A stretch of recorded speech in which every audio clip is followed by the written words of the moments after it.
This is Daniel, your game master and master of ceremony. This is Tori, and I play Dooley. This is Sorcerer, and I play Ty. This is Becca, and I play Mirgrat. And this is Odyssey, a Babylon 5 story. Welcome aboard.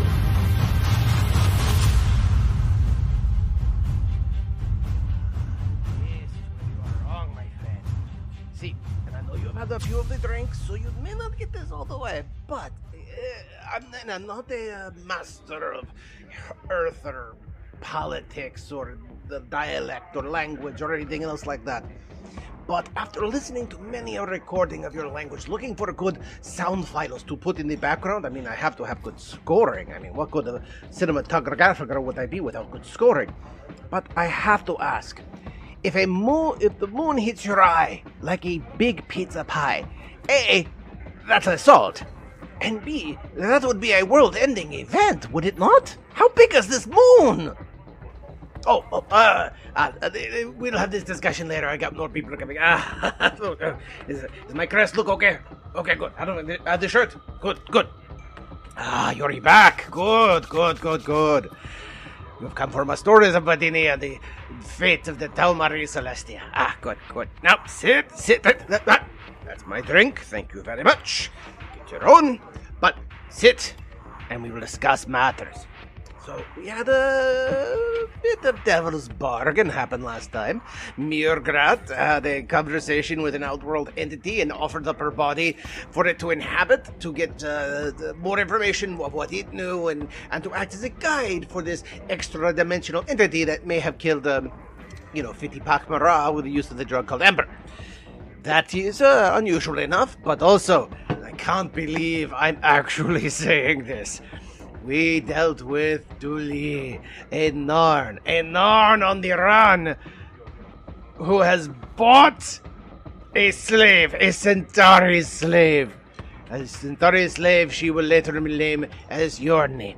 During this time, there is a little strangeness with her name, but we'll get around it. She and Ty negotiated for Yorni's release into Dooley's custody, and now there is a Narn who owns a Centauri. If this was any more ironic, I could use it to flatten clothing. No, I'm using that word, right? What do you mean? Don't bother Craig. Craig has found his Thesaurus and the dictionary, and he is using it against me at every time.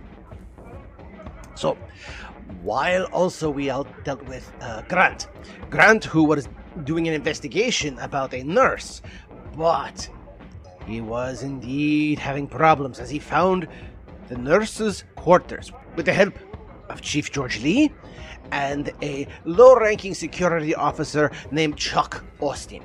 However, when they found the nurse's quarters, there had been, well, let's just say, signs of a struggle. But that is not all of what they were finding. So keep listening, and I have more to do you. Oh, and we have a special message from Mirgrat somewhere in this telling. I'll wait till Mirgrat gets back from the restroom. But until then, sit, listen, and I will continue this tale for you. Like tossed and signs of a struggle wrecked. George. I say, like, well, George? Well, so about that paperwork, sir. Yeah. I'll leave that to you and Chuck. I'll just tell me what to sign. But this is looking like a security event. This is now. They're all for that blue braid thing and going on about Amber. This is getting weirder, sir. It's just like totally weird. Yeah. Sounds like Denny O'Neill shouldn't have been ignored. I guess not, sir. And everyone give me. It's not Spot anymore. Give me notice checks, please. That's actually not everybody. It's just you. Yep. That's what I have to say. No one else is there. I'm sorry. This is the fun of splitting a party. Oh no. You got nothing. And okay. So you're like, look at this going, what the hell happened here? You don't see anything blue. You don't see anything strange other than, it looks like there's a struggle. And he's like, I gotta get Kali on this, or I gotta get out. Oh wow, this is big, sir. I mean, this is like really, really big.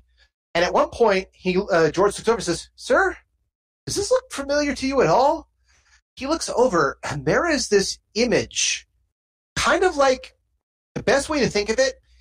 Have you ever worked with light-sensitive wallpaper? They used to have an attraction like this when I was a kid, where they would put up these light-absorbing panels, and you would do something, a flash would go off, and then you could move and see your shadow remaining where it is. Yes, they had those at the Museum of Science. Okay, good. You know what I'm talking about, Paul? Not really, but I can visualize. Okay, cool. So imagine that, but instead of a flash of light and a shadow, you look like you have a burn pattern. Mm-hmm. It's also not shaped like a human.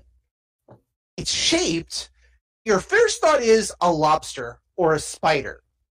Because it's about the size of probably, a very large lobster. A lobster with, like, dragonfly wings, you think? Maybe? Or fans? It's kind of weird. And, there is a burn pattern in that on a wall. I look and say, well, that's weird. Does that look like anything to you, sir? If you've got any, like, knowledge or anything else like that. No, Grant's a skill guy, not really much of a knowledge guy, so I don't think so. Oh, somebody typed something. Everything okay? Oh, lobster with dragonfly wings equals heliclobster? That's hilarious. Thank you. Sorry, just needed to get that down. Fair enough. Throw that out there right quick. He says, actually, just give me a quick intelligence check. In this case, it's just you roll a d20 plus whatever your intelligence modifier is, sure. And tell me the result. Okay. Normally, for other types, I would say roll under your intelligence, but in this case, it's just going to be straight. Okay, so, you don't have a clue what this is. You've never seen anything like it. You've never even heard of anything like this. It is, granted, there are hundreds of worlds out there with so much fauna out there, you can't really keep track of it all, but that's weird. And George's like, have you ever heard of anything like this? Have you seen anything like that? Like, it's on a wall. Is this like some sort of infestation we need to know about, sir? Your guess is as good as mine, George, Chuck. I have no idea what we're dealing with. All I know is we got a missing member of the crew, though, so we got to get on that. Yeah, all right. So he says, okay, sir, so let's get on that. And for dramatic sake, I'm not even going to roll. But this is when George is shot. Okay. So, all right, sir. Let's see if we can get on this. We got a missing crew member. We got a strange infestation, and we got George just boom down, down on the ground. All right. I wheel around to try to find where the shot came from. Give me a notice check. Pretty obvious, so you don't have to make too big a notice check, but just in case. Oh, 19 easily. Yeah. There's Chuck. He's in the doorway. He pulled out his PPG, shot it with his left hand, interestingly enough, and with his right, he is tapping away at the code pad for the door, doing some sort of manual codes. And he says, he just looks over and says, "Hold still, sir." Yeah. I have weapon focus in my PPG pistols, which allows me to pull it as a free action, so it disappears from my holster into my hand, and I take a shot. Okay. Give me a attack roll. Yep. Find that real quick. First time I'm doing that with this character. First time anybody's taking a shot in this game. Literally. Oh, really? Wow. Literally. First bullet shot by a player character in this entire game. All right. Well, this is one of the things I'm most effective at, which is shooting people. Oh, God, I rolled so low. Oh, that's okay. In this particular case, you roll... let's do this real quick. Basically, here's the good news. You rolled a 4, he rolled an 8. So you both missed, but you both missed because you're both shooting at each other. We're not doing combat with initiative or anything else, but this is just for dramatic effect. So he's like, "Hold still, sir." You immediately whip your blaster, fire your BBG, fire just as he's letting go. So you're basically both doing the Matrix dodge, as it were, as you're both, try to get out of the way of the incoming fire while trying to return fire. In doing so, you miss, he misses, but he finishes the code, and the door slams shut. Great. You hear a coughing from below. Ah, kid. There's George rubbing his shoulder. Oh, well, ain't this a pickle, sir? You don't have to keep calling me sir, George. You can just call me Grant. I am not great at the medical stuff. I'll be perfectly honest with you, George. How do you feel? It looks over. Well, I got shot in the shoulder. I'll live. But, ow. I was just going to say, I'll at least take a look at it with what little medical skill I have. Yeah, go ahead. With a 10, you know that basically he's probably going to need medic attention at some point, but he's not going to bleed out. That's the great thing about PPGs. They cauterize. Laser. Oh, no. In Babylon 5, it's PPG, Phased Plasma Gun. Oh, plasma. Okay. J. Michaels 360 was very specific about this to the point of annoyance. Not from him, but to shut up the people who kept asking him. But yes, it's phased plasma. It's designed to go through a person, but not through the bulkhead. So, yeah, basically, and it did. It went through his shoulder. You again, you're not a medical person. You hope that he's going to have use of his arm again, probably if you get him to a med bay at some point, but he's not going to die from his wound. He ain't going to be happy. He's going to be in a lot of pain, but he's not going to die. All right, that's at least something. Is there still a panel for the door on this side of the door? Yes. Or have they destroyed it? No, it's the he just did a override on the other panel, but yeah. Yeah. So I say, George, can you get this panel open again with your authorization codes? He kind of stands up. He asks for a little help, and you kind of help him to his feet. He kind of stumbles over. He hits a few buttons. Access denied. Access denied. Access denied. The hell, kid? What do you do here? Air ducts? All right. At that point, as we pause on Grant locked in a room. Actually, Grant, real quick, give me a straight intelligence check. In this case, roll a d20 straight. What is your intelligence? 13. 13. If you roll a 13 or under, you make it. If you roll above that, you don't. 4. See, rolling low sometimes works for you. In this case, you remember a little detail. Everybody in Babylon 5, particularly the officer class, have a link. You have a personal communicator. Oh, sure. Okay, yep, I'll get on my personal communicator then. Okay. So you kind of go, crap, what was your character's last name again? Sherman. Sherman, thank you. Here it is. Lieutenant Sherman to control. Lieutenant control. Lieutenant Sherman to control. Come on, give in control. Tap, tap, tap, tap, tap, tap, tap, tap. And George eventually looks up and says, "Sir, you're not going to like this." Looks like he's looking at the panel. Looks like the kid, whatever he did, put the room under lockdown for security reasons. No in, no out of anything. Even radio waves. All right. So be it. We're going to have to find some other way out of here, George. Yep. We take you now to Mirgrat, the librarian of the pak'ma'ra, with an important announcement for you.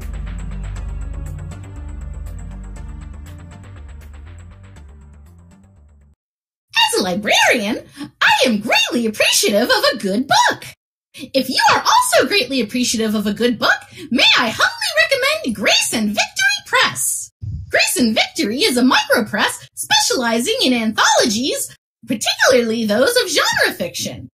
Enjoy their new genre, lo-fi, low-stakes genre fiction that promises a relaxing reading experience for these trying times that we live in. Thank you, Mirgrat. I would like to remind all of our listeners that we make absolutely no money, no profit, and nothing else from this other than the self-esteem that we feel by producing this every week.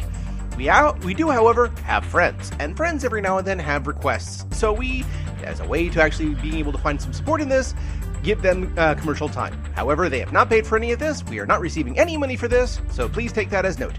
They are just friends.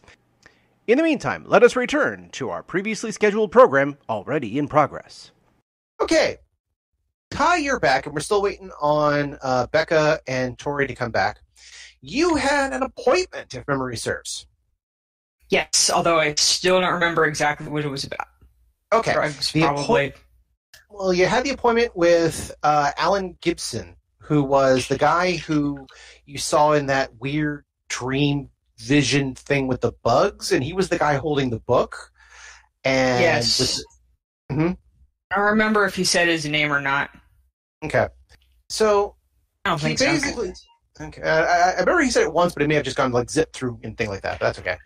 But yes, you have the idea that you're supposed to meet him for some sort of appointment.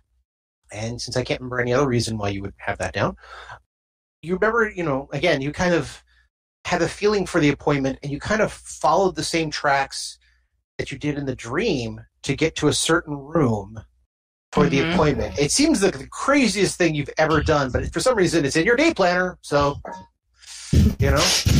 Gotta follow the phone calendar at all costs. It's in the phone calendar. It must be real. You do kind of trace your things back, and you end up in the second class section again, which is fine. And you end up not far from the main thoroughfare, probably about 3 or 4 levels deep away from it, in the secondary rotation area. Because again, this is literally a cylinder with a cylinder turning one way on top of it and a cylinder turning the other way on top of that.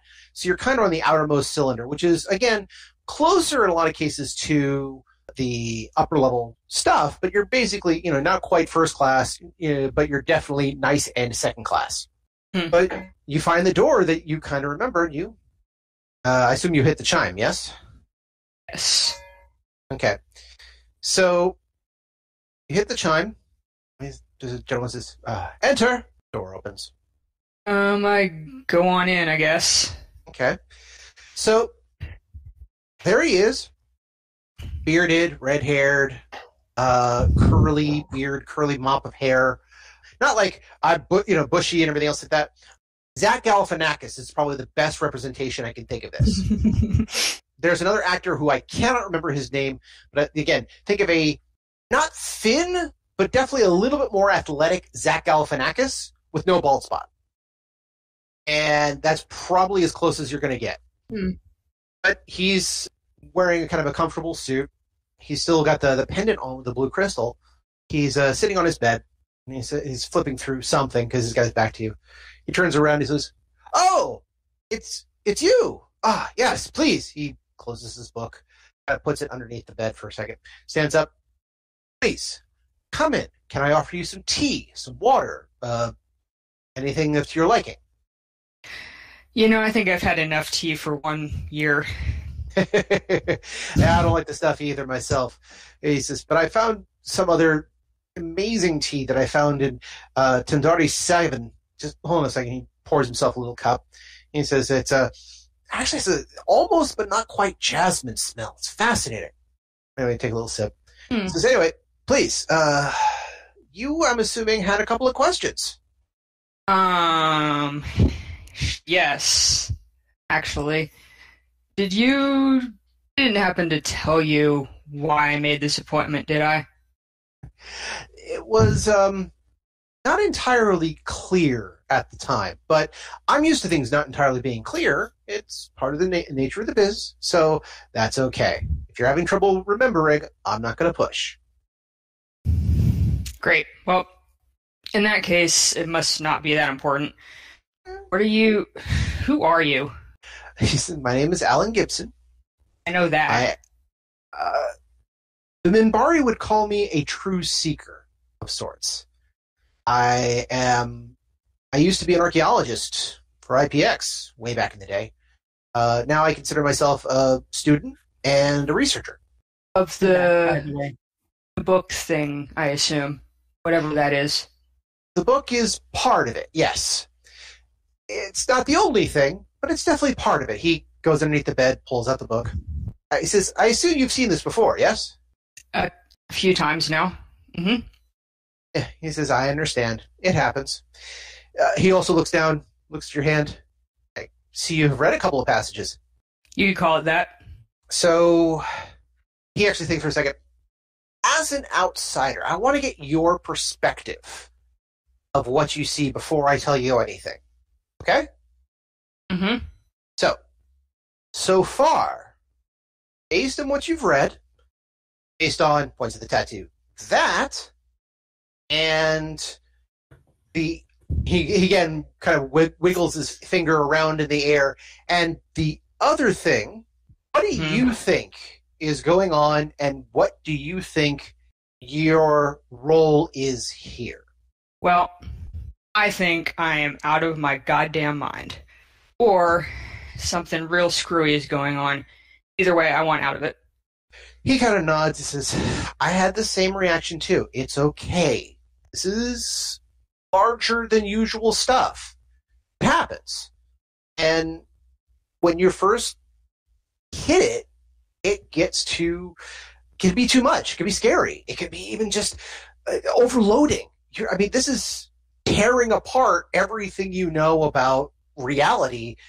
And for most people, I'm hoping not you, but for most people, it tears them up. And to quote a famous writer from back in the day, if we ever did know what was really going on, we would either start screaming or go right back into the darkness of ignorance out of the fear of what we just saw.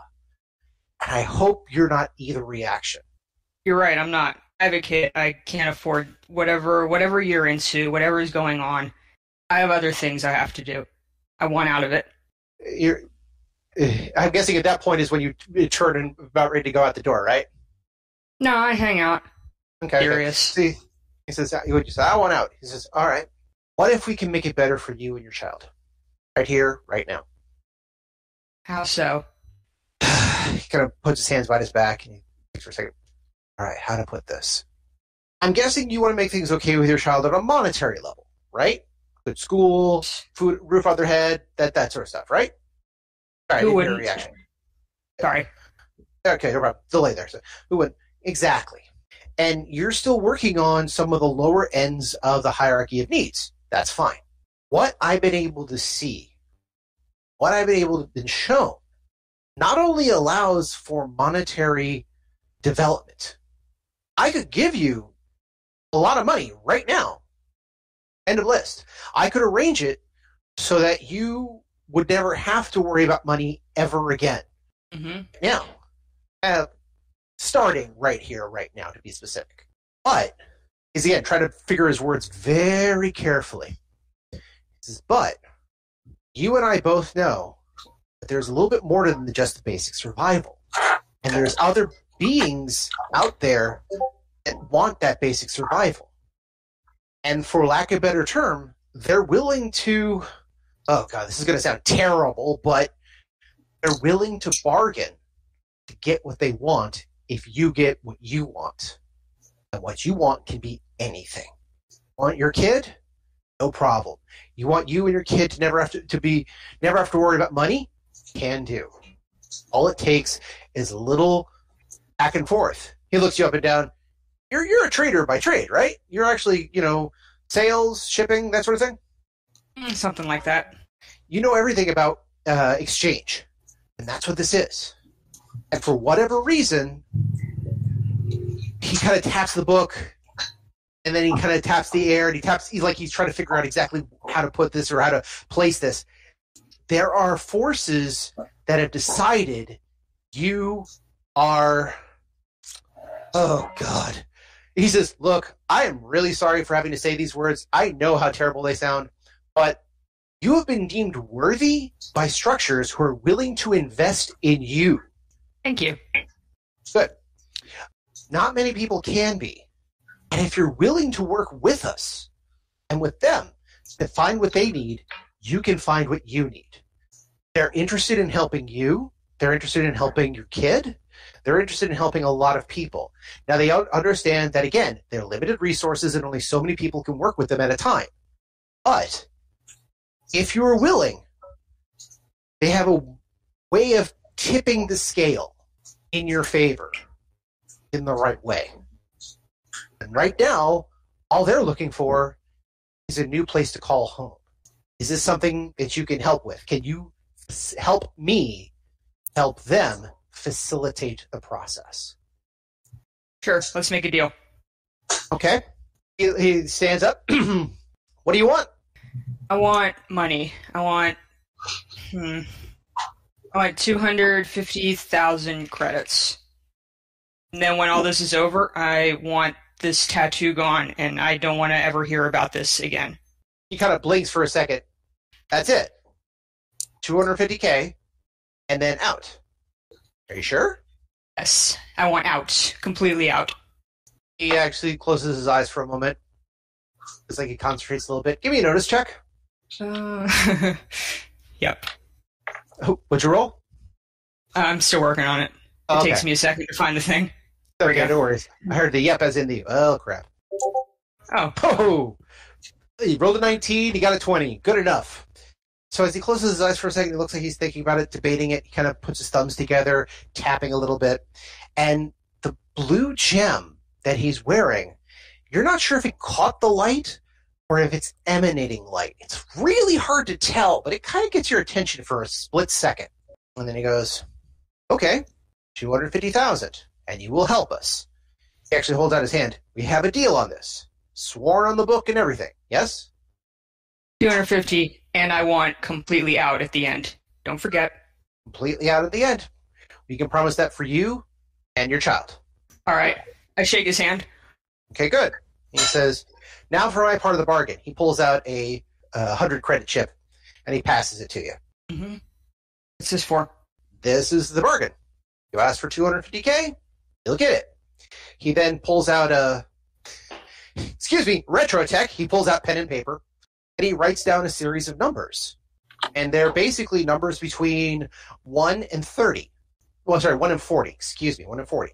He says, whatever you do, don't take that chip off the table. Here you go. We'll see you back tomorrow. Hands you the piece of paper. You want me to hold on to this until tomorrow? No, I want you to go now to the casino, put that on the casino board, and use those numbers as to where you're going to put your chips, but never take your chips off the table. All right. I'll see you tomorrow, I guess. All right. He kind of bows. He says, me and my fellows, thank you very much for this. It's been, hopefully we can all come to a better resolution. Mm-hmm. I'm sure. Mm-hmm. I just kind of slowly back out the door. Okay. So you've got a $100 credit chip and a list of about 10 numbers. I call up Dooley and Mirgarat, I guess, to tell them I'm going to the casino. Okay.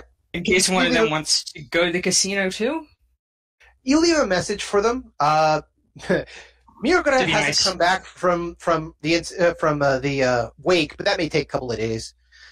Dooley's helping shopping with the slave, and then you're out to do this appointment. So you just leave a message. You're going to be at the casino. Mm-hmm. So, do you follow his instructions? Yeah. Why not? Okay. The worst that could happen. Okay. So, what's a game with 40 numbers? Actually, 42 numbers. Asking me? I don't know. 42 Roulette. Numbers exactly? Wait, sorry. Roulette. It's been a busy week. I'm a little slow. That's okay. It's been a weird week, too. But yeah, so you look at the numbers. You kind of quickly memorize the numbers. Just 10 of them. You see the roulette wheel. So the first one's 25. It's 25, 4, 8, 33. Sorry, can you say that again? Oh, sorry. My bad. I was writing down this thing. Right. Go ahead. He says the numbers were just 25, 4, 8, 23. They're not really, 33. They're not really that important. You see the numbers, and then, but basically my question is, in this case, do you go to the casino and place your chip on 25 or 23? Sure, I go do that. I go put my chip on 23. Okay. So, someone do me a favor who's not in the scene. Look up what a roulette wheel pays for the odds of a single number. So, you put your chip down. You're like, all right, fine, whatever. It doesn't cost you anything. You just, 100 creds is almost nothing. And roulette wheel 25! Winner 25! Immediately a stack of chips. Somebody sent me a message in the general. Here we go. Thank you. Payout 35 to 1. Good. So yes. So your 100 credit chip now goes to 3,500 credits. Yeah, I put it on the same number since those were Just the directions I was given. Okay. You just let it ride, or? Yeah, why not? I haven't lost anything. Okay. So you go through the list, and each number that's on that list comes up. So you're getting, let's see, so 1 times, oh God, excuse me, I have to do math now. So first one is 100 times 35. That's actually to the, okay, so that would be 100 times 35 to the 10th power. But, Leave it as the hundreds, and then add the 3 zeros at the very end. Okay. Well, it's basically, okay, yeah, because she's getting... 2 zeros, I mean. Yeah, 3 zeros. So, yeah, just take 100 times 35, so she now has 3,500, which in reality is, has 3 more zeros on it, but if you add it that way, it's a lot easier. Okay. I was wondering, because again, because it's 35... clear. Yeah. Basically, but it's 35, 100, essentially. Then you put plus the 100, so that's 36, times a return of 35 is, times 35. Yeah, they stop once you've gotten your 5th or 6th round of this. Basically, by that point, you're at 4.2 million. Sweet. Yeah, but every number on that piece of paper came up in exactly the correct order. Well, I'm going to go cash my chips before someone sends security after me to figure out what the hell I'm doing. Exactly. Good call. So, yeah, you just cashed out with a large sum of money, and you're going to have to explain that to other people later on. So, if they find out about it. That's true. So, is Becca back? Yes. Nope. No tragedies or catastrophes or anything else like that. Okay, cool. That's okay, because there's about to be a catastrophe and tragedy. Because now we have really separated the party. I mean, like, really separated the party. Because now we have Dooley coming back from helping the slave with her new identity. You have Ty, who here is watching Ty make a devil's bargain. She just went for it, y'all. Yep. She just went for it. There was no stopping that. This has been a day of going for it. This is just kind of fast. Yeah, it's very Faustian, by the way. Thank you, Paul. Paul, a devil's bargain, or as the Bracuri call it, a bargain. A bargain. She seems absolutely nothing weird about this, except that there's weird beings she's never seen doing it, but she already took care of that by making them promise not to drag her into anything else. I believe your exact wording was, at the end of this, I'm out. In theory. So, and now we have also, once again, with Mirograt. I think this is a good way to bookend our game at the moment. Let the bodies hit the floor! Let the bodies hit the floor!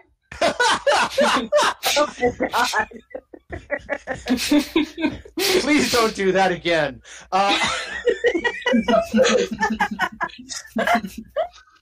There was an old comedian in the 80s who she has a very, very high-pitched voice, and she says, yes, I do. She's like, yes, I do talk like this all the time. This is my natural voice.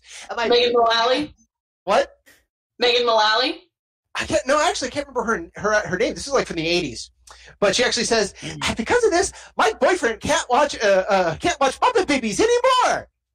I mean, he says, let's go to bed. I go, yippee, skippy! He's like, don't. So, thanks. Yeah, so when I'm hearing Mirograt chanting, let the bodies hit the floor, I'm not prepared for that. it's kind of like finding out. It's kind of like finding out that several people have put out death metal albums after doing their J-pop single. But I've watched Gretzko, so I've seen that happen. So, have you heard of baby metal? Oh no. Yes, that sounds wrong. I have. Oh no, it's so much better than you could ever imagine.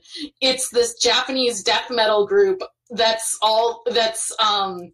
fronted by a trio of teenage girls who sing, who are screaming songs about how they want chocolate. Yes! Oh, God, that's great. That one? Transcendent. There's good, but also have you heard, by the same token, Ladybeard? No, I am not familiar with them. Again, Ladybeard isn't a them, it's a person. It is a guy who is a professional wrestler in Japan. He's apparently from Midwest America, so he's got red hair and that kind of big bulky guy whose hair is constantly in pigtails, and he wears J-pop Gotholita dresses all the time in the ring. He released an album, and I think we're gonna have to cut this session short while I begin my new career.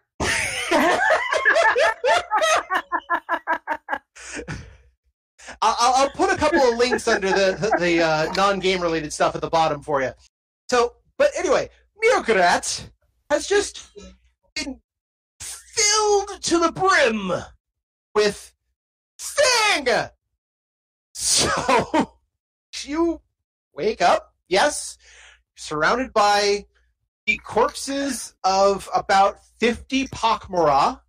Okay, so it was everyone in the room, not just the other floating amber pak'ma'ra. Correct. Ominous. Very. R.I.P. Also, it's going to be... Rest in pak'ma'ra. Rest in pak'ma'ra. Rest in pak'ma'ra, but the other question is that who else is going to notice 50 pak'ma'ra are now dead? Granted, if it's done right, nobody, because pak'ma'ra eat their own. But yeah, I mean, you can't tell by the smell. Exactly. Although your people will notice this bad smell in about 3 days, because then we're going to go. Yeah, it smells good. For the pak'ma'ra, it's going to be driving past a barbecue pit. What smells like bacon? So yes, you now feel a little weird, a little twitchy. It feels again a little unseated, a little off. Okay, so I know that I have this Jello alien in me. You're fairly certain. I mean, unless what you saw was some sort of hallucination brought on by the amber. I mean, either or. Okay, so I'm going to be consistently running a mental monologue then to acting like I am monologuing to the Jello alien, even if I'm not 100% sure it's there. Basically, just I'm going to start narrating everything that I'm doing. And this is important because, we've basically stumbled into kind of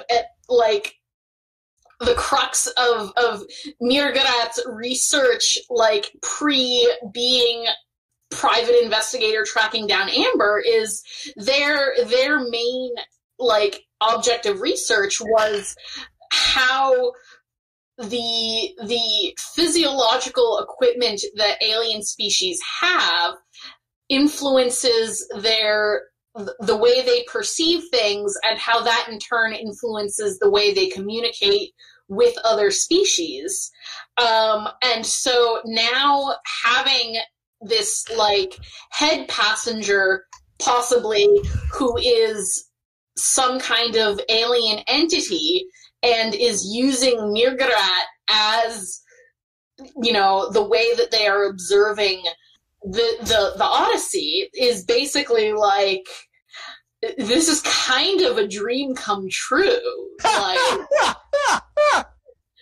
So thank you.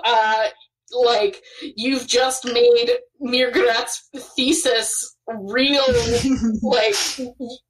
kicked it up a notch. but also, like, now they're really, like, this is their jam, so they're going to be really gung-ho about being the best observation host that they can be.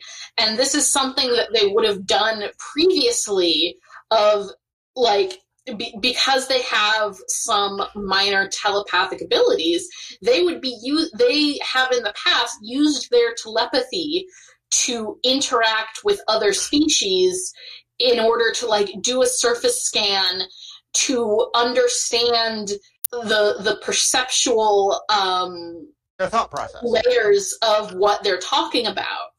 And so now they're basically going into the mode of trying to be that translation for whoever is observing. Not that I've, like, thought about this or anything. It's very complicated. You spent the last 2 hours contemplating this concept while we were doing the other characters, didn't you?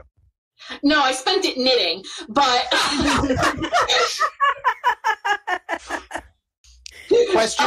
But you did just, like, drop a huge gift in my character's lap. I hadn't thought of it, but you got a point there. You know? Just, there you go.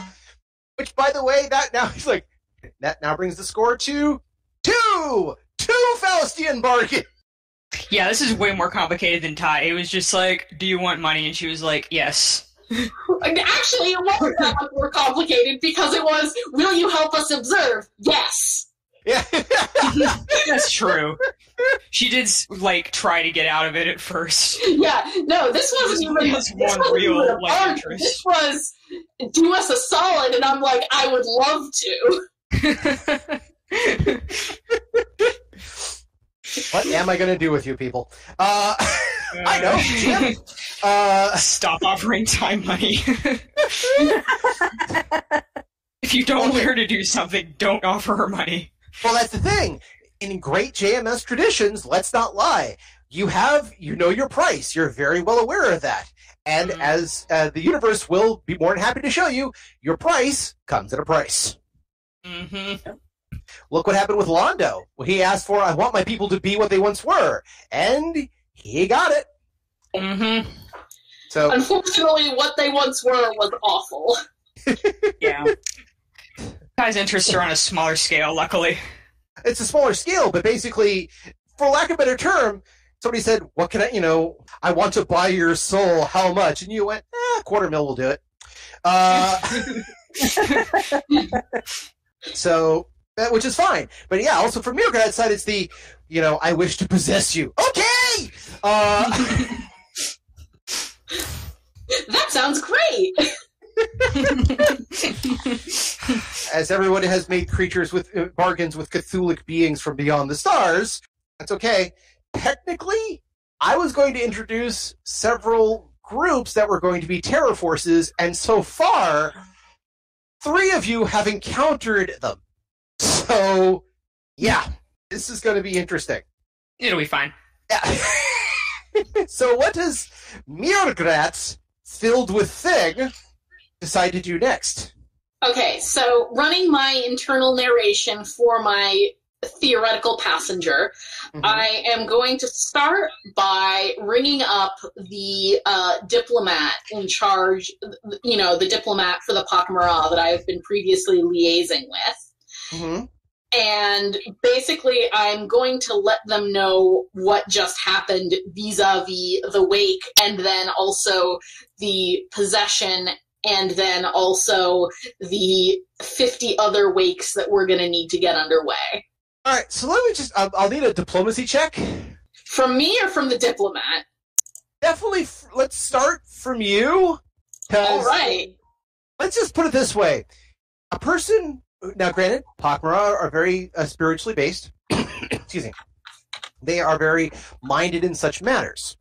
However, you are basically going, hi, yeah. So about the investigation I'm doing, well, one of the pak'ma'ra took it, and he had a spiritual experience, and then died. And everybody else who ate him died, and the people around him died, and they all got possessed by an entity, but that's okay, I've got the entity in my head. So, what's next? 14. Okay, so let's just say that's not a botch. So it's just the, oh, okay, huh. You've basically admitted to a rather spiritual person that you have a extrasensory deity in your head, or extrasensory entity in your head. The diplomat does not know how to take this. It understands that, yes, more weeks to be prepared. The fact that 50 more have died on this investigation is quite troubling to the ambassador. Yeah, that's going to be a lot to eat. Well, the question is whether or not now, because of what happened with TauMarie and your report, does that mean that everybody else is now considered tainted? So I think what I will do is I will volunteer to ritually consume a portion of everyone who has died, because the idea is they need to be consumed in order to be preserved beyond the great churn. And so, because I am the only one who survived the ritual consumption of TauMarie, I'm going to assume that I have, that being host to this being is going to allow me to survive the ritual consumption of everyone who didn't survive the ritual consumption of TauMarie. So what I will do is I will say, don't. It is, your judgment to not let anyone else consume these fellow pak'ma'ra, but I will volunteer to ritually consume a portion of each of them so that their memories may be preserved beyond the churn. And as Grant points out, and thus she becomes pak'ma'ra Prime.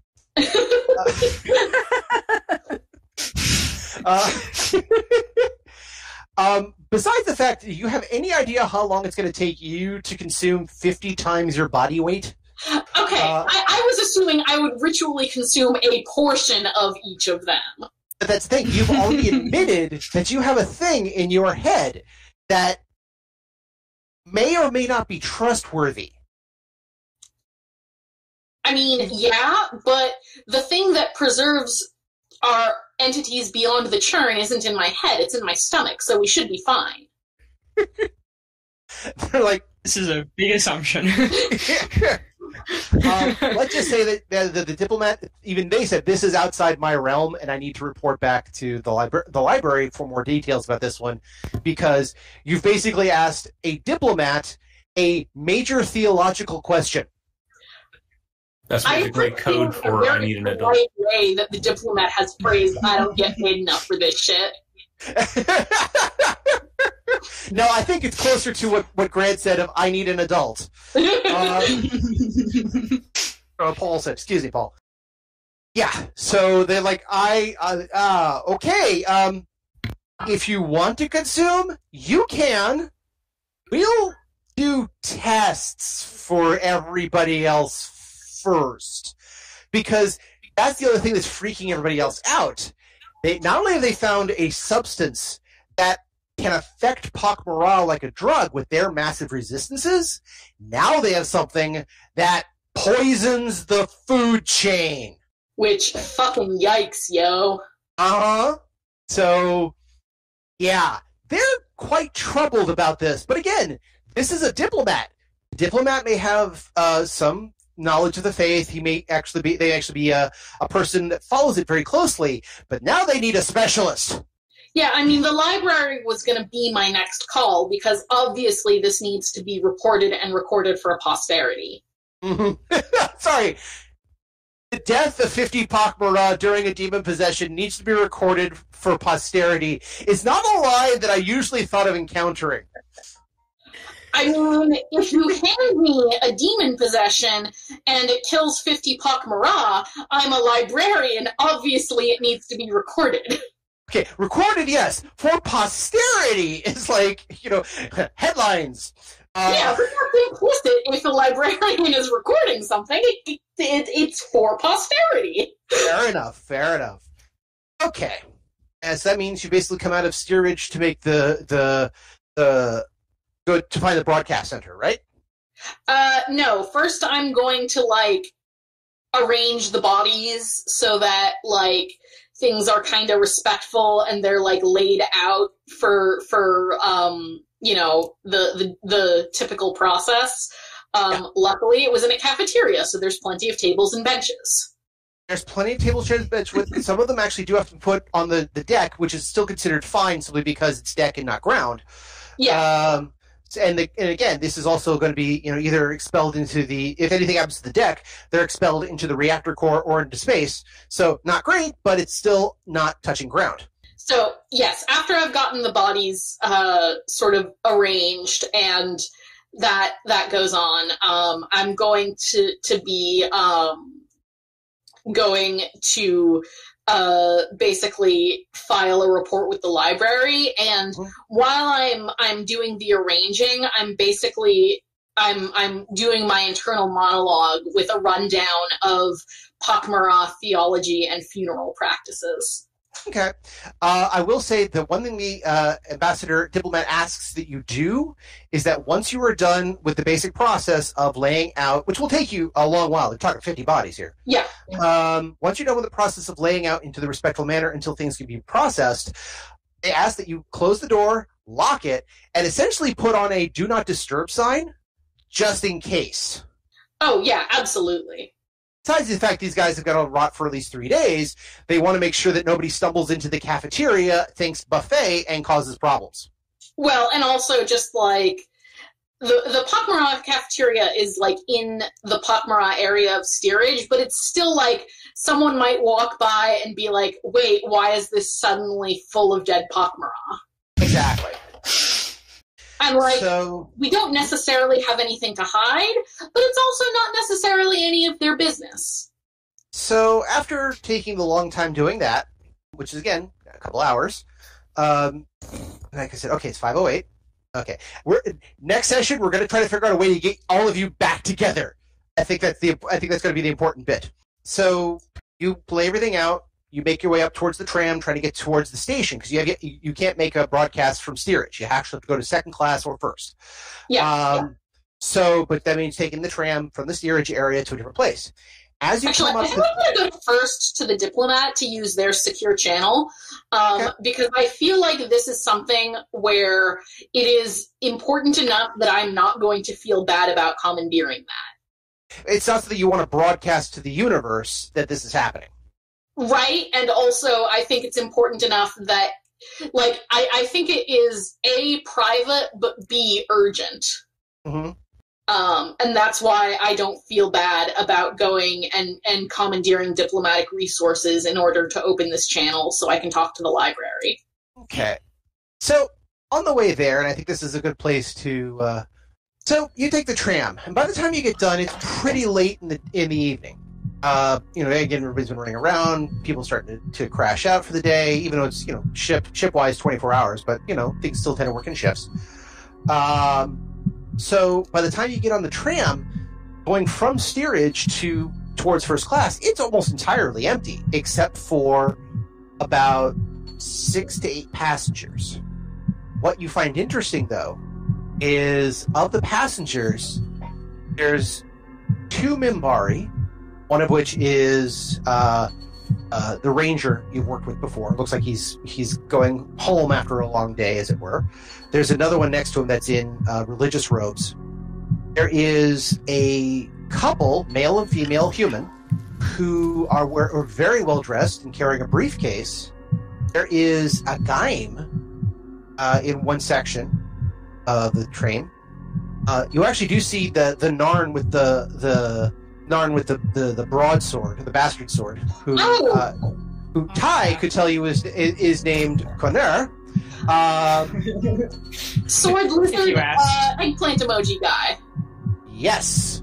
Not that you specifically know that, but yes. As well as an Abai male and a human female, red-haired, bushy, bearded. Human male. Is that everybody? Yeah. And hold on. Okay, and looks like as well as the Luta wearing Drazi you saw previously.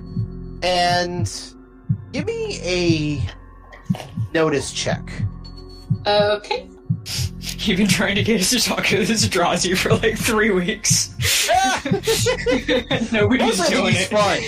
I think a Drazi luchador is hilarious. I have actually some experience with this, and I think it's great. But it's just one of those great things, just to bring in. 21. Okay.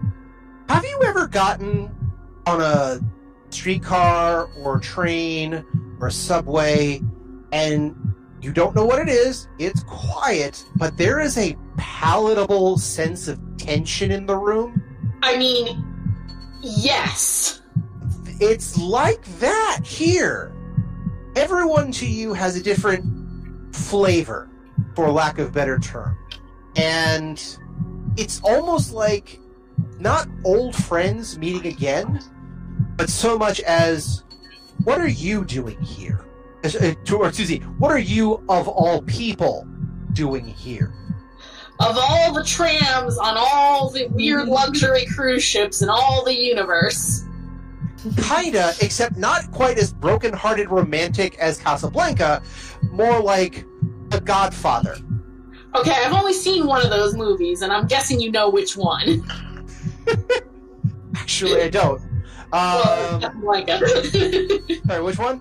Well, it was Casablanca. Okay, well, that's right, yeah. I love Casablanca. But yes, it's that whole feeling of everyone is there, they're not sure why the other person is there, and there's definitely a tension of not necessarily who's on top, but you're expecting someone to turn and point and do the "you're not supposed to be here" that sort of level of threat. I'm going to do my normal response to being in a tense public situation. Did you just put on another air freshener? I did just put on another air freshener. But good grief. Telepathy check. 25! Oh, okay. Immediately you feel almost everybody in the cab. And which is funny because normally pak'ma'ra don't normally feel a lot from the Gaim. Gaim are hive-minded, so they're very strange. In this case, though, everybody has a different flavor. Somewhere in the Minbari area, there is something that tastes like sunshine ice cream. But at the same time, it's not. It's sunshine razor-tipped ice cream. Somewhere over with the humans, you get the sense of it tastes like an open wallet. Huh. At another section, you get the taste of desperation. In another section, it's a taste of hope and a time of return. And all these things here don't feel right. And what's worse, when you kind of open your mind to this, you have a sense that whatever flavor you're getting off of them, they're getting off of you something else. And nobody has turned to each other. Nobody has changed conversations. No, nothing. In fact, it's dead quiet. Like, dead quiet. I think I'm just going to start trying to explain all of this to the thing that may or may not be hitchhiking in my brain. Okay. So, when you try to narrate, you're trying to do this mentally, right? You're not actually verbalizing any of this, right? No. I'm just mentally narrating. Although, if I were verbalizing it, I would be verbalizing it in pak'ma'ra. But no, I'm just mentally narrating it. Okay. So you're mentally narrating it. When you do, you immediately get this idea of shh. Okay. Does it feel like it's coming from my theoretical brain passenger, or does it feel like it's an external shushing? Give me a telepathy check. Let's roll a d20, not a d220. That would be bad. 22. Okay. You rolled a 702. How did you do that? So, in this case, no, you're fairly certain the feeling is from within. However, the echo of, how did you... And another echo of, he let you loose, didn't they? And another of, have you come to help? He's come to help. one other of, "You don't need your helmet anymore. You've learned the way." All just kind of wash over you, one by one. Are the whispers external then? Give me a telepathy check. 11. Some of them you're absolutely certain are. Some of them you can't tell. It's like that nagging voice in the back of your mind. You know, you're fairly certain that it's external, but it's so hard to tell sometimes. Okay. There is one last voice that you hear, which is, "You're out. Does that mean they're gone? Are they all gone?" I think I'm going to do the mental equivalent of putting on another air freshener, which is just kind of going to like clear my mind and do the don't and like all thoughts are just leaves floating down a stream. Fair enough. Give me a will save on that one. Okay.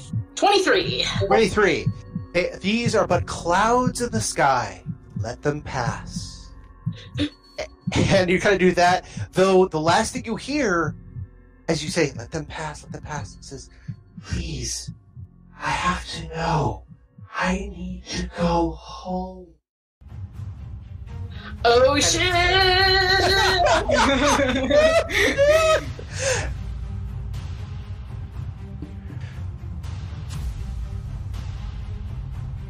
Oh, by the great maker indeed.